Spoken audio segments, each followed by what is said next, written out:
আপোনালোকে সকলোকে নমস্কাৰ। আপোনাৰ সকলোকে কেনেকৈ আছে? মই আজি আপোনাৰ এইটো দেখাম মোৰ গাঁৱত ৰাস্তা কেনেকৈ আছে।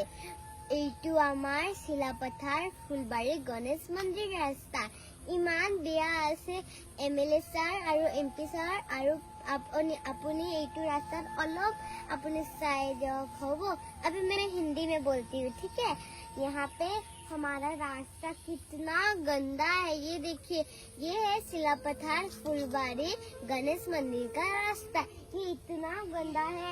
MLA सर और MP सर, ये रास्ता को आप लोग प्लीज थोड़ा बना दीजिए। यहाँ पे हम लोग को स्कूल जाने में, कहाँ जाने में मेरे फ्रेंड लोगों को कितना प्रॉब्लम होता है। प्लीज सर, यहाँ पे मेरे फ्रेंड लोग हैं, ये देखिए, ये मेरे फ्रेंड लोग हैं। इन सबको स्कूल जाने में कितना प्रॉब्लम होता है और बहुत जगह जाने